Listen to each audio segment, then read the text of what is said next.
নমস্কাৰ বন্ধু বান্ধৱীসকল, আজি বনালোঁ মই কঁঠালৰ পকৰি আৰু বহুত টেষ্টি হৈছিলে খাবলৈ। কেনেকৈনো বনালোঁ বলকচোন চাওঁ। কঁঠালৰ পকৰি বনাবলৈ মই বইল কৰা আলু 3-4টামান ল'লোঁ আৰু কঁঠাল লৈছোঁ। মই দেশী যোগাৰ লগাই ভালদৰে পিটিকি লৈছোঁ কঁঠাল আৰু আলুখিনি। আৰু মই ইয়াত কি ব্যৱহাৰ কৰিছোঁ আহক চাওঁ। ইয়াত মই দিছোঁ এটা কণী আৰু ময়দা ডাঙৰ চামুচেৰে 2 চামুচ, বেচন ডাঙৰ চামুচেৰে 2 চামুচ, অকণমান মিঠাতেল, শুকান জলকীয়া গুড়ি আৰু কেঁচা জলকীয়া 3-4টামান ভালদৰে কুটি দিছোঁ। হালধি অকণমান দিছোঁ, নিমখ প্ৰয়োজন অনুসৰি, ধনিয়া গুড়ি, জালুকৰ গুড়ি, আদা ৰচুনৰ পেষ্ট। সকলো বস্তুবোৰ দিয়াৰ পাছত মই ভালদৰে সানি অকণমান সময় ঢাকি ৰাখিম।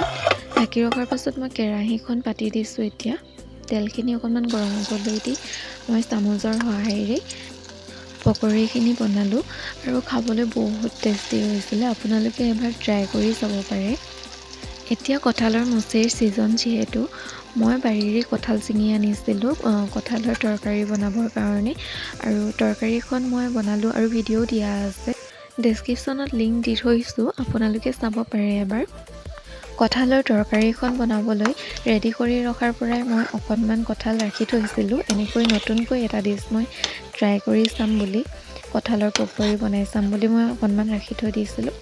এই কঁঠালৰ পকৰিৰ ৰেচিপিটো মই নতুনকৈ ট্ৰাই কৰিছোঁ আৰু খাবলৈও বহুত টেষ্টি হৈছিল, সেয়েহে ভিডিঅ'টো আপোনালোকৰ মাজত আগবঢ়ালোঁ। আপোনালোকে এনেকৈ কেতিয়াবা কঁঠালৰ পকৰি বনাই ট্ৰাই কৰি চাইছেনে? জনাবচোন। আজিলৈ আহিছোঁ, বাই বাই গাইজ।